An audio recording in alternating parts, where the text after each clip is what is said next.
Round 3 of Legacy here. And round 3 for Jordy, who has been having a fantastic evening.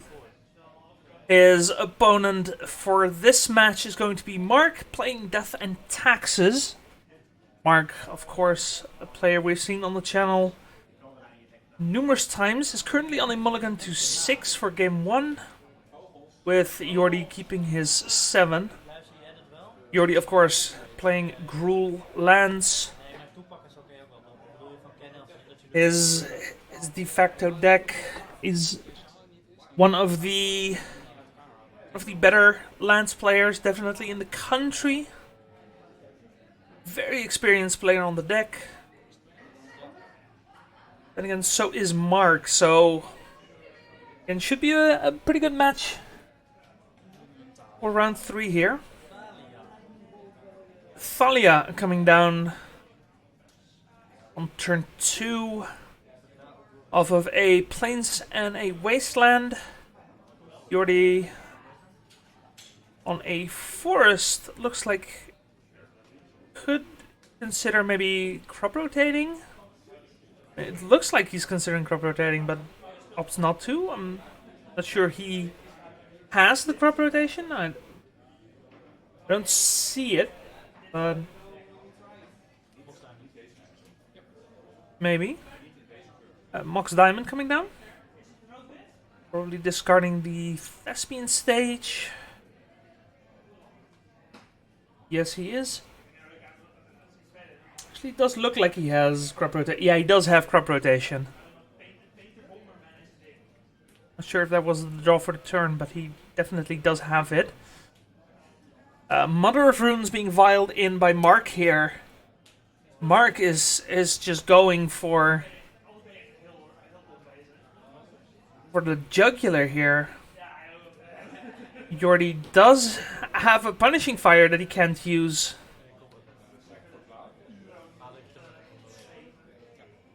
Going to crop rotate away the Rishon port. I think that's going to be Caracas. No, that's a Tabernacle.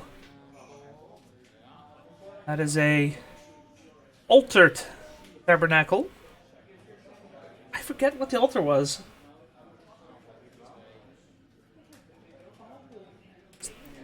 Completely forgotten what it was.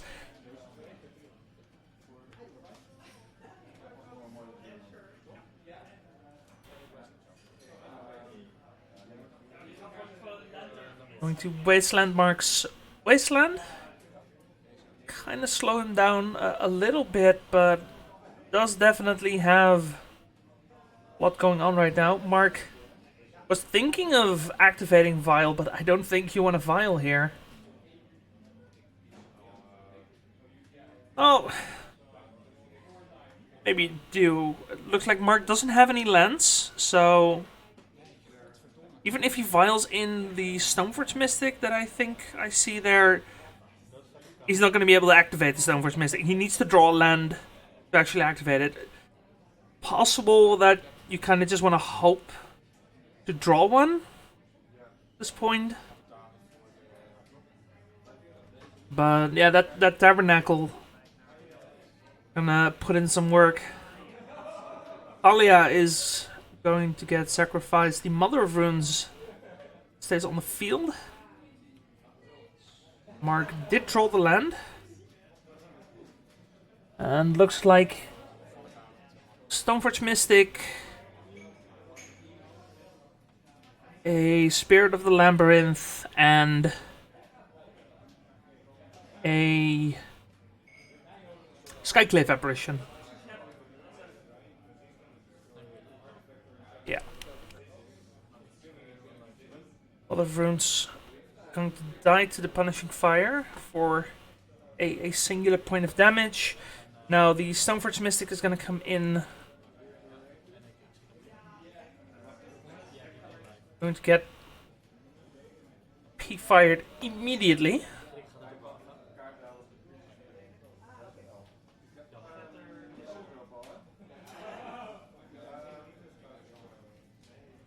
And now the question is, what is Mark going to get here? Because if he still had the Stoneforge Mystic, I would assume it would have been Cauldron Complete. Now, Cauldron probably isn't the find here.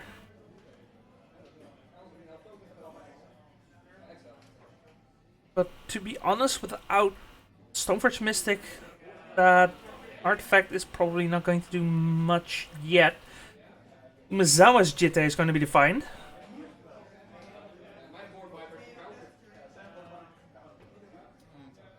But that tabernacle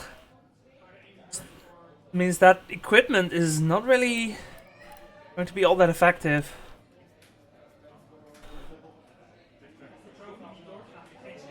You really don't have the mana to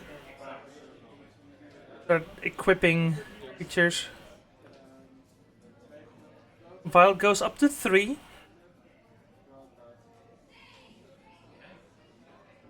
Jordy manages to assemble Merit Lage, then Mark has an answer. And he must be assuming it's coming, right? It may take a bit, but he must know it's coming. I assume both these players have enough experience in this matchup that they know what's coming. Maze of Ith coming down for Jordy and a third land for Mark. That's gonna help. Jordy gonna pick up the Punishing Fire, and it looks like Jordy has a pretty solid grasp on this first game. Valakut Exploration is gonna come down. Fantastic addition from Zendikar Rising. As we saw in round 1, the card is just made for a deck like lands. Every single interaction is just so good in a deck like this. From the landfall, from being able to still play the cards, losing the exploration, from the fact that they go to the graveyard, it's a clock, it just does everything. Oh. Actually, completely forgot that Grove of the Burn Willows does give Mark some life here off the Punishing Fire, which is very relevant.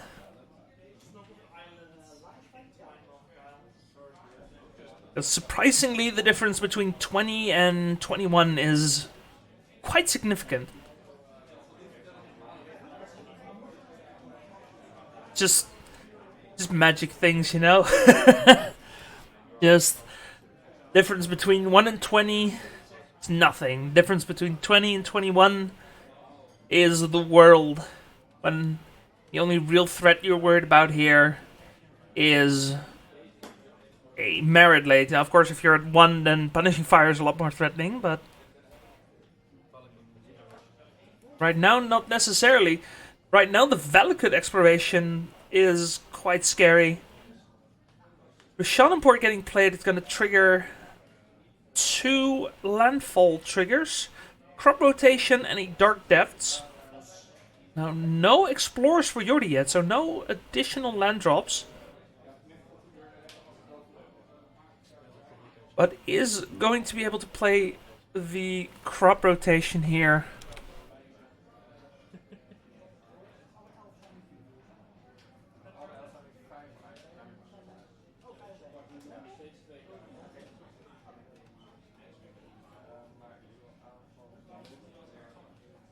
Let's see what the find is.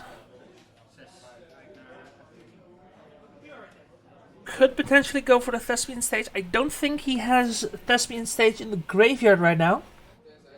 So he could go for Thespian Stage, let the Dark Depths go to the graveyard at the end of the turn, and then next turn try to loam it back.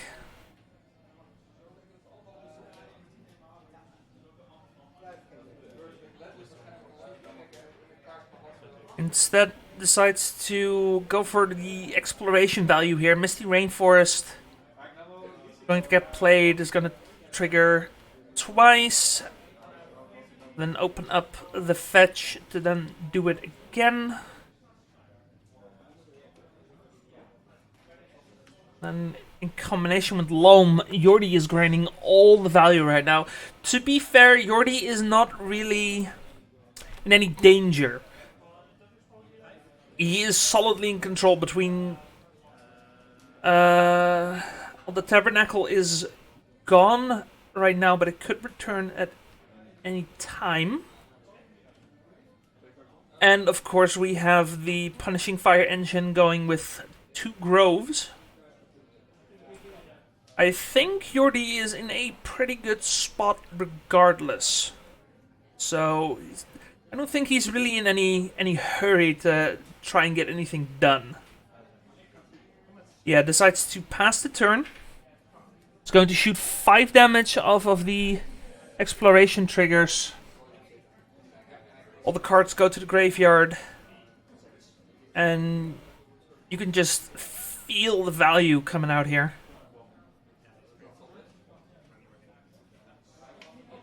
And even though Mark does have the Skycliff Apparition to answer at least 1 Merit Lage, Jordy might not even need the Merit Lage at this point.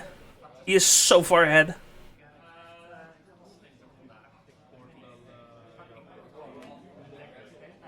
I'm gonna try and port the port. Succeeds.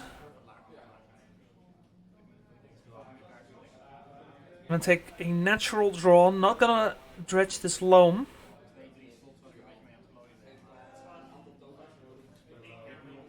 Going to play the other loam though.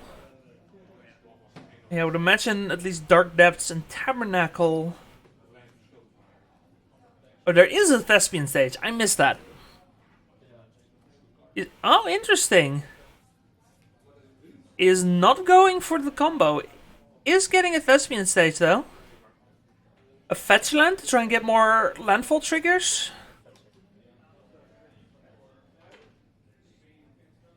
Which we are going to see right now. Now, Jordy keeping priority in response to the first 2 triggers to get his fetch done and then exile the top 4. Just get that one card, that one hit you don't really need out of the way before you try and go for the value. I remember an article from a couple years ago. I forget where it's from, but they did the math on whether or not fetching and deck thinning with fetches actually matters. I think the math was that in a 60-card deck, you need to see at least 27 cards, which I think Jordy, at least this game, is gonna be able to hit quite handily. So, yeah, I don't remember where the article's from. Maybe if someone remembers it and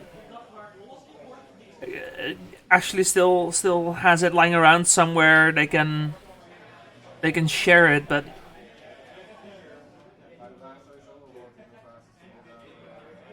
a really interesting article, and I do remember them saying like you need to see at least 27 cards. Like if you see more than 27 cards, then fetching is going to matter even more, of course.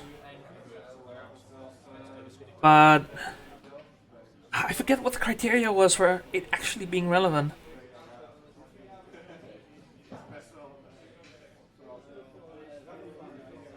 No, should have had it saved. It was a really good article too. Really in depth.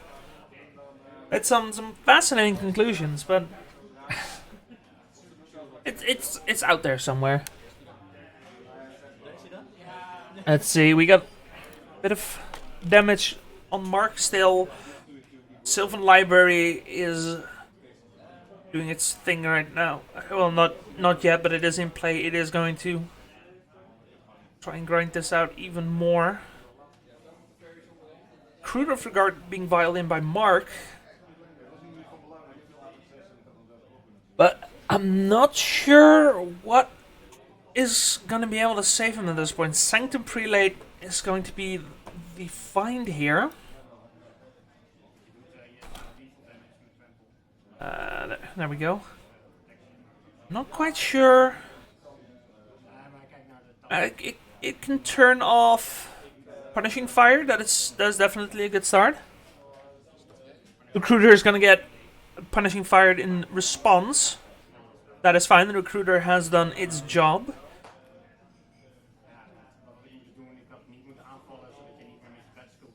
Jordy is going to pick up Punishing Fire just in case.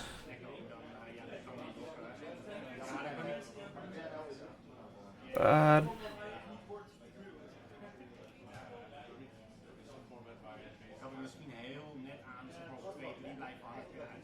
that is only one piece of the puzzle.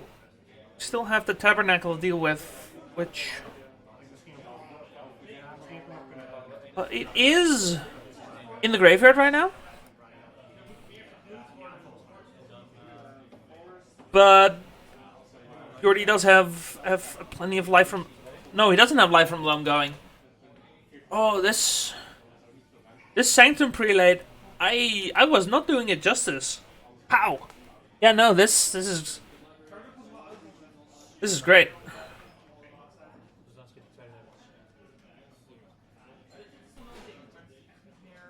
Now, Jordy still does have a lot of value going.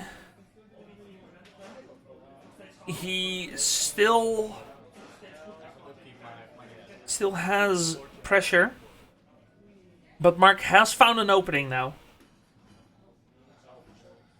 We'll have to see if he is able to use it. Looks like a Flicker Wisp, I think, is the draw for Mark here.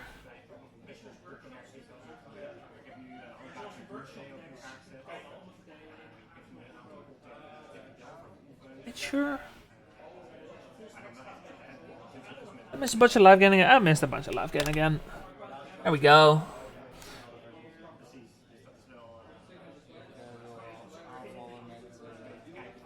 Sanctum Prelate is going to swing in. Actually, does Jordy's deck have answer for this? He might. I'm not sure. Some of these lists do play like 1 or 2 lightning bolts in the main, but I don't think I've ever seen Jordy play lightning bolt in the main or otherwise, actually.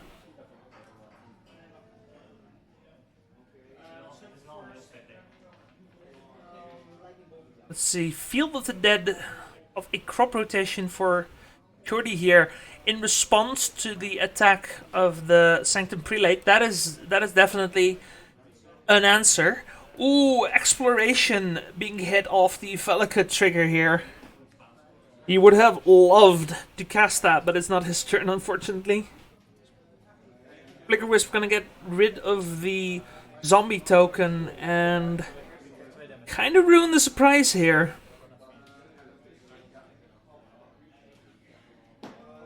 Mark will not be attacking with the Prelate again, I think. But at the very least, Jordy is going to be able to... A bunch of zombies here. Looks like Thespian Sage is going to copy the Maze of Ith. Yeah, Flicker Wisp kind of making this a little bit more difficult. If there wasn't a Maze of Ith... I mean, if there wasn't a Flicker Wisp, then this Thespian Stage wouldn't be a Maze of Ith. It would be a Field of the Dead and just gum up the board. But as it stands, Jordy needs to actually answer the Flicker Wisp. Wait, is Valagut during your end step? At the beginning of your end step, he still gets the exploration. Oh wow. Okay. Okay, sure. Wow, this card is just insane. My God, it's just it just does so much for this deck, especially if you have two going. You already could play a second exploration here if he really wanted to. At this point, I don't think the second one is as good as the first one. Fortunately, the Field of Dead is going to get destroyed here. Like an exploration getting played. I think at this point, what we really need is Dark Depths. I think that's the way out here.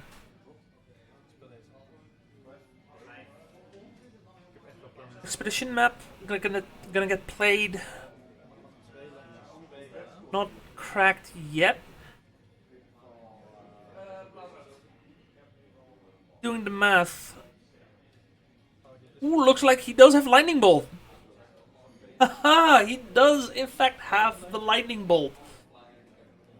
Ghost Quarter getting played is gonna find a third exploration and a Bojuka Bog. Bog not very relevant. Exploration is maybe a bit overkill at this point. Jordy didn't mind the second one, but third one is a little bit aggressive. I think Jordy might still be able to pull back from here. Oh no, the Mother of Runes is gonna make this harder.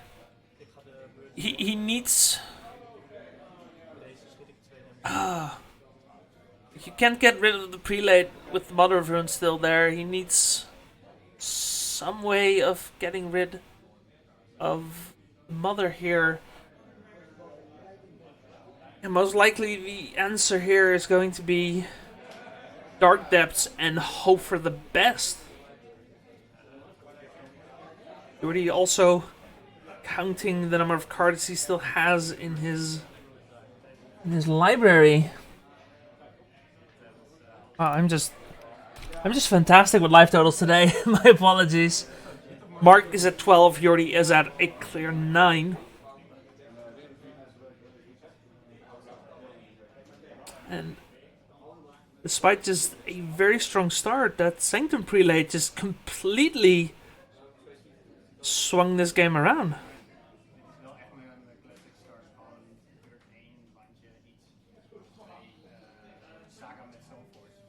Let's see where the Chitte is going. Jordy does have a singular zombie here.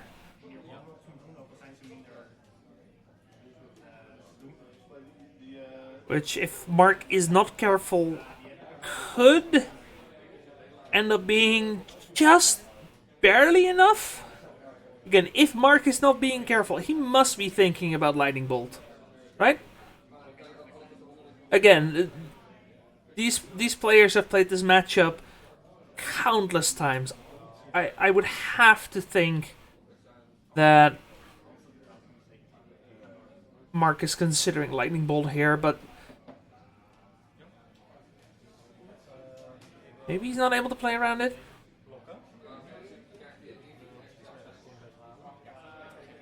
Double Mace is gonna try and give protection to the Sanctum Prelate, and that is most likely going to be the Lightning Bolt getting rid of the Prelate here.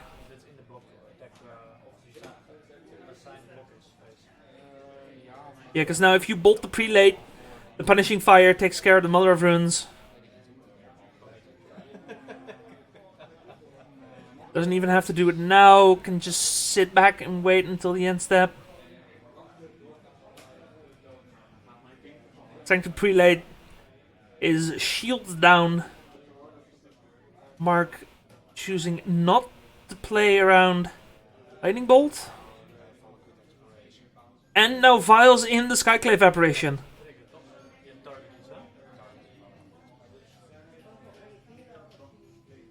Skyclave is going to exile a Valakut Exploration here. And Mark calls end step and disaster.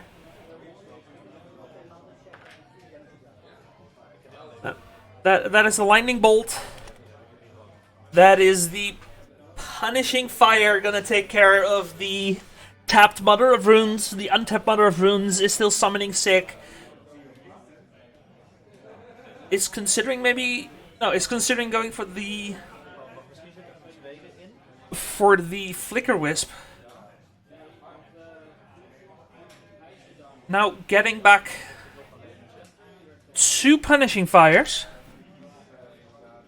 And this is just a complete blowout. Mark's so close in getting back game 1 here, and just isn't able to close it out. Unfortunate. We're going to game 2. I do think I agree with the attack by Mark. Like, Jordy was still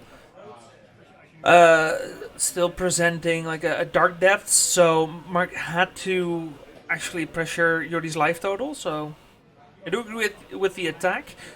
I think the Skyclave apparition was probably a mistake, because that was like the card you were most worried about. That was your answer to Merit Lage, I'm trying to say. So you kind of want to keep that one open at that point, especially after an attack like that. But you know, it's a heat of the moment thing. You have to do something, and sometimes it works out, sometimes it doesn't. So for game 2 here, we have Mark on the play, keeping 7, and Jordy going to 6. Looks like it's a pretty decent 6. We have Exploration, we have Rashad Import, we have Tabernacle, we have Expedition Map.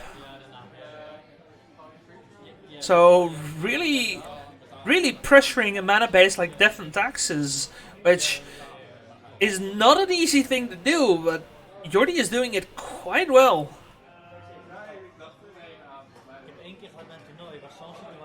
That Mother of Runes is potentially going to be a problem if Jordy doesn't get any kind of removal suite going here. Punishing Fire and a Grove the Burn Willows would be very nice here. Maze of Ith, Lightning Bolt, and a Mox Diamond looks like and for Jordy here. I think we're going to have to get carried by this Expedition Map.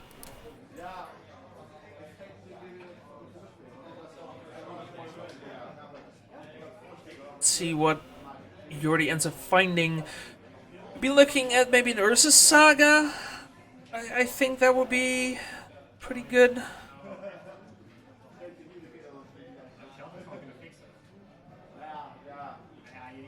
Guild of the Dead is maybe a bit early here.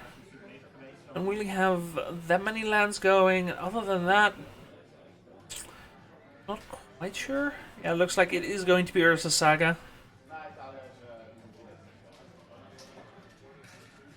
Oh, he's thinking about it.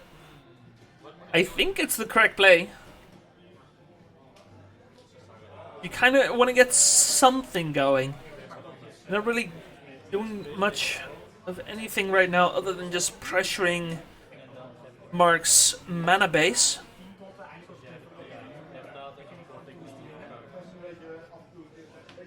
You're already gonna still keep Mark's mana under pressure here between the port and the tabernacle.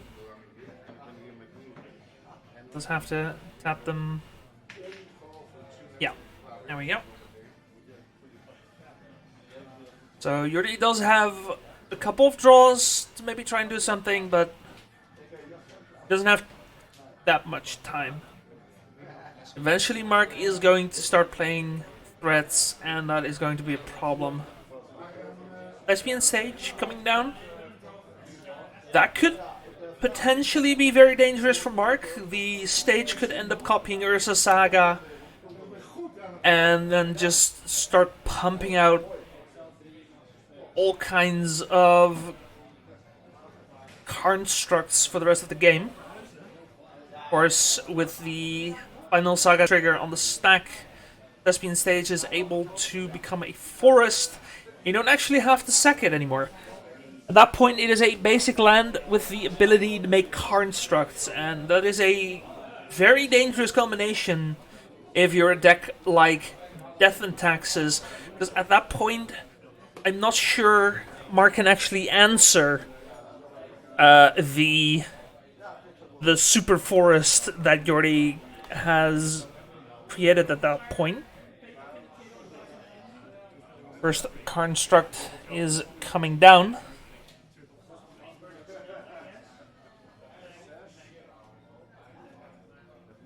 Hey, Jordy is thinking about what the line is here.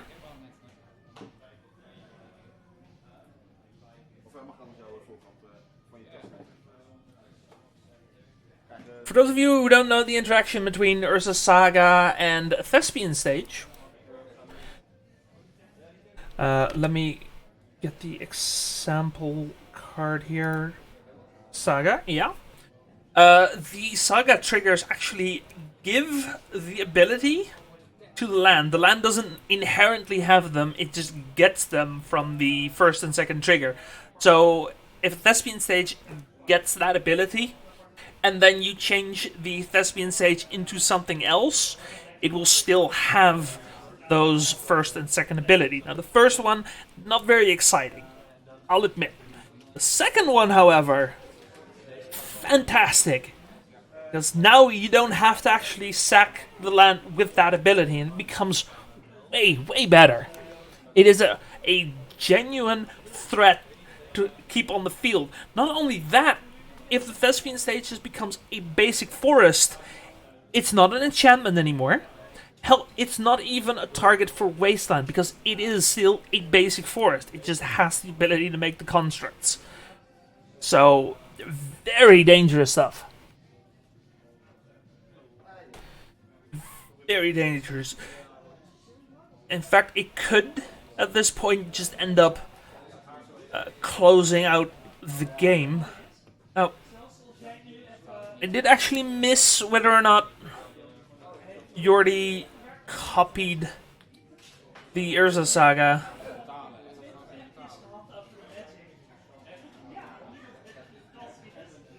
Maybe he didn't? Wait.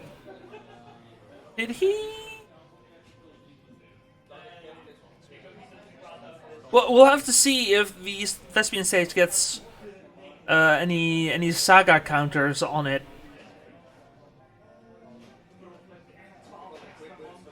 Because if it doesn't, then Jordy is potentially missing out on a lot of damage here. Let's see, Stoneforge Mystic being played by Mark here, going to find Cauldron complete. And is also going to play a Mother of Runes.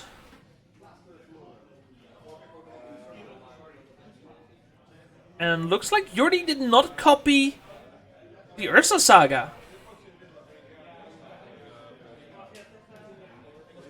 Interesting. Well, he is going to bolt the Stoneforge Mystic here.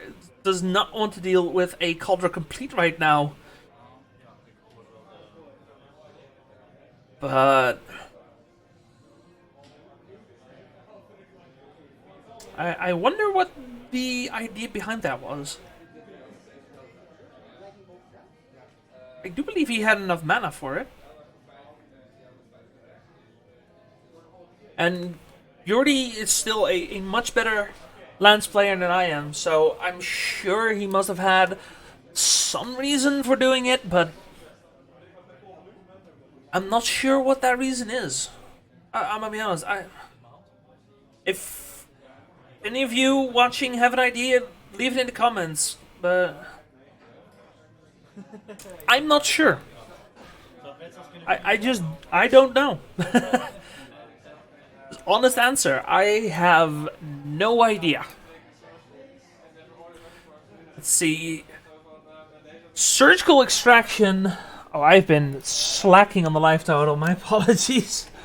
Surgical extraction is going to take care of the singular lightning bolt that Jordy is playing. Now, I would assume that was the singular lightning bolt that we saw in game 1. If Jordy is playing more lightning bolts, he wouldn't have boarded them out. So I think it's just the one. Which means that lightning bolt has done some work during game 1 and a bit of work during game 2 here. One of the constructs is going to get exiled, shrinking the other one.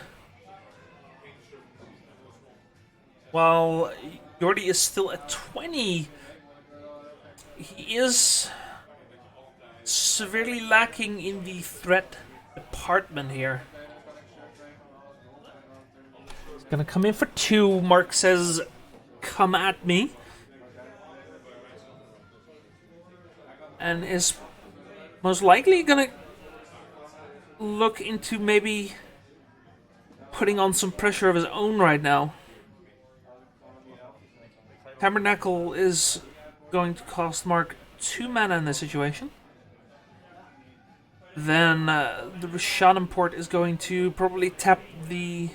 No, it's going to tap the Rishonim port this time. Has been tapping the Caracas for most of the game. But decides that he wants some mana for himself and doesn't want to get ported. Rest in peace coming down for Mark here. Just another one of Jordy's engines turned off here.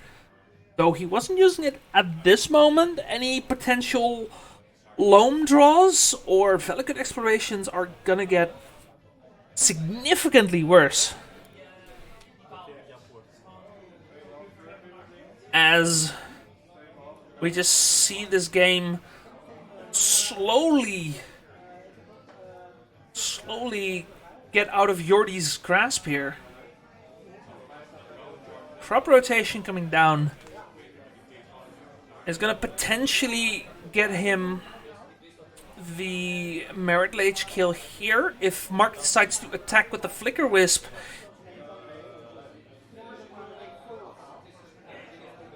looks like Mark is holding a Swords to Plowshare, so Merit Lage isn't going to cut it here.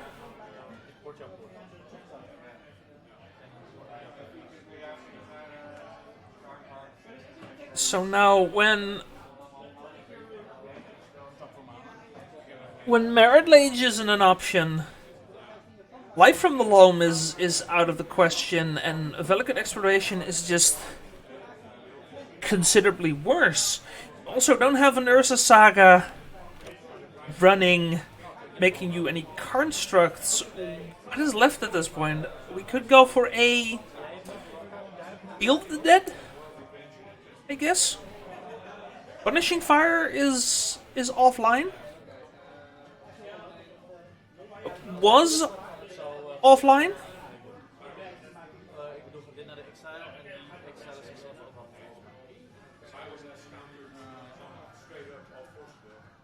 But it does get Force of Vigor. I think the Force of Vigor itself doesn't get exiled, actually. No,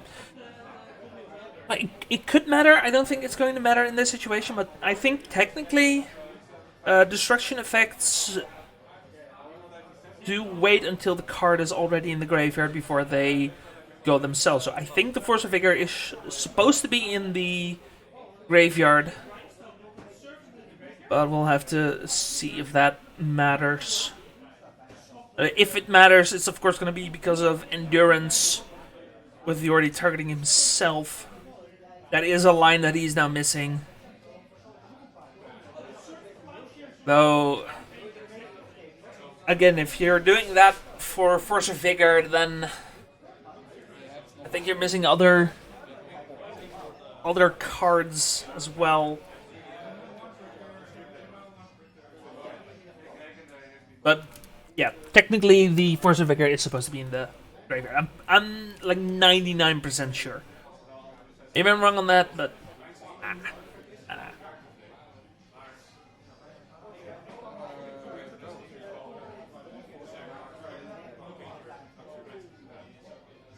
the important thing is Jordy does have his graveyard available once more, which means this crop rotation has gained a lot more value. A little bit more value, I guess. What we really would like to see here is a Punishing Fire, or a Life from the Loam, or a Velica Exploration. One of those three is what Jordy is looking for here. Urza Saga would be nice, but I think you would rather have one of the three I just mentioned.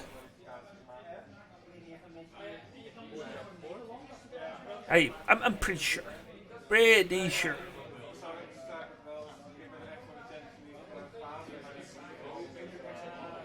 There is some relevance in what is exiled right now. There is one Urza Saga in there. One or two other lands, but crop rotation looks like the draw for the turn. And we could just see crop rotation for Urza Saga, I guess. I mean, you are stone raining yourself at that point. Decides to tap the Caracas, but nothing else. Could be looking for a Merit Lage here. At least try to go for it during the end step. We'll have to see what happens. Stoneforge Mystic coming out from Mark here.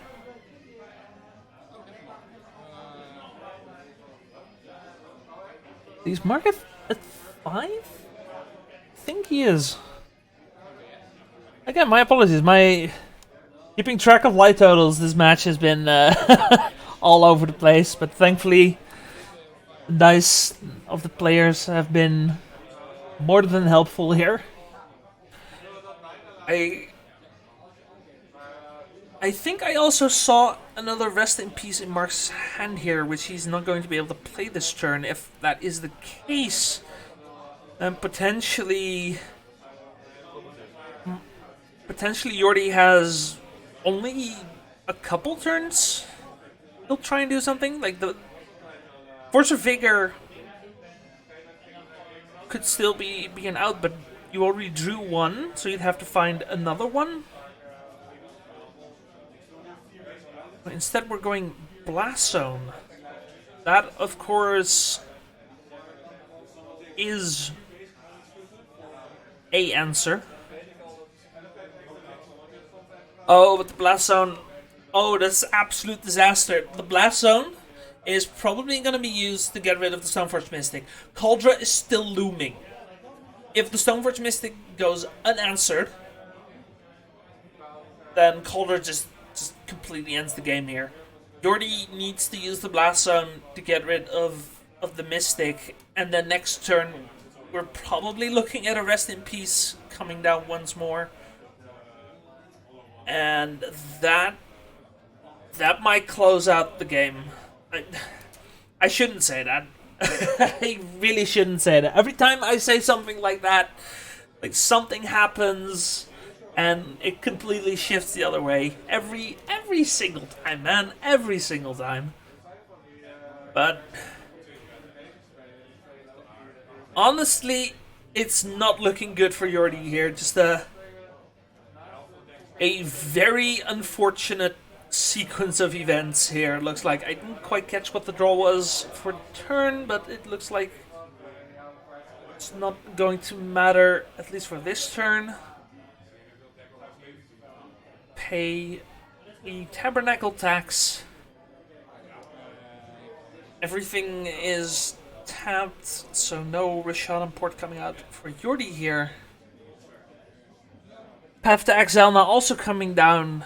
This Merit Lage kill is just not going to happen. Yeah, I think that is Rest in Peace, right? And you just slam it here, and and just laugh all the way to the bank. Gonna attack with the Flicker Wisp with Jordy to 13.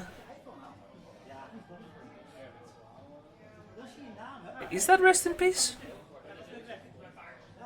I'm not sure. What else could that be?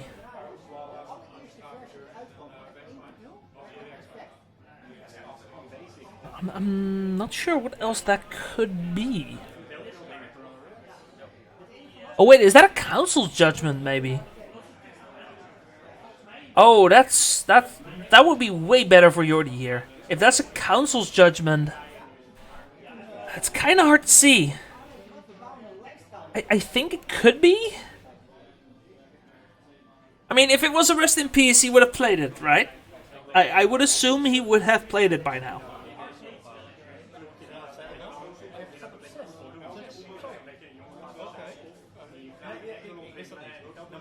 Mark going to 6.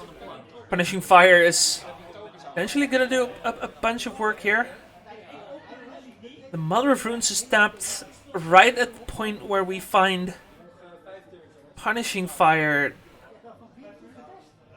And now suddenly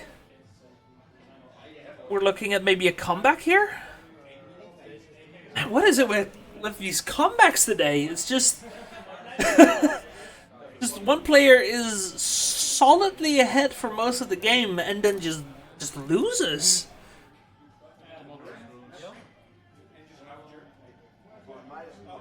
Wow. I mean, great games, absolutely, but I have no idea where this is coming from.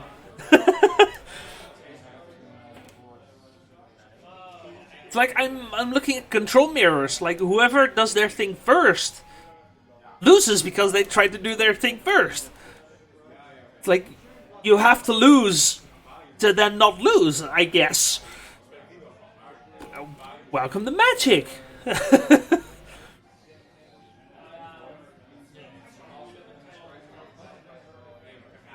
Man, oh man, what is happening?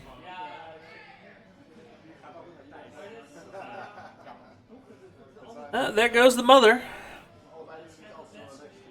Punishing Fire, Grove of the Burn Willows engine is now online. Mark's board is looking a bit shaky here.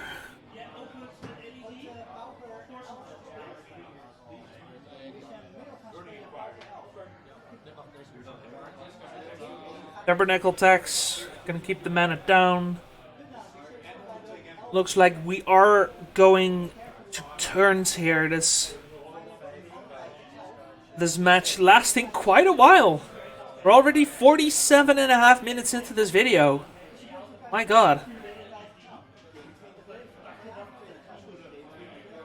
So if this game does end up being a draw, it is a win for Jordy, but honestly, this might have been a win for Jordy regardless.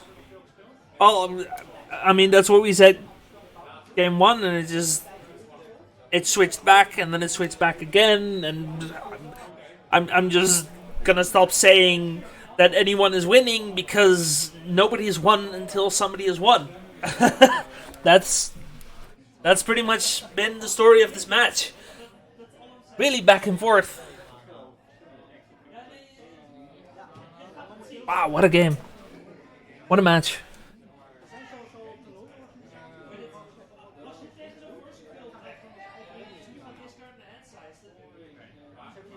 And just another really long game.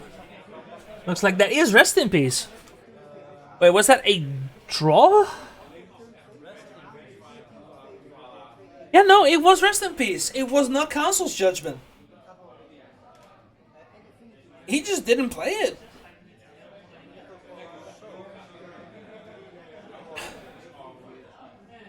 Like, I don't want to say it's a misplay, but it feels like a misplay to just not play the Rest in Peace. Especially given the disgusting engine of Punishing Fire. Punishing Fire, Life from the Lone Velikut exploration. These are all reasons why you just slam the Rest in Peace, right? Like, in what situation wouldn't you? You still had the mana to go get to play Swords to Plowshares or Path to Exile now. If you're worried about double merit Lage when you have Rest in Peace on the field, I don't know. Not sure what that would look like even. Going to turn 3. Tabernacle Tax could decide to let the recruiter die. I don't think Mark is going to be able to close out the game here.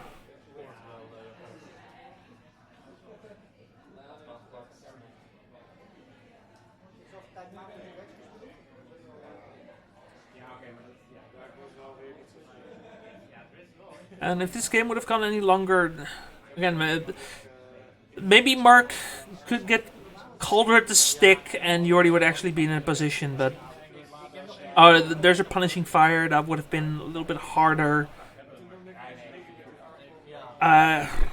It's hard to say, but neither player is going to be able to kill the other during the next 2 turns, so it ends up being a win for Jordy once again, and we are going to see 4 rounds of Jordy for this evening.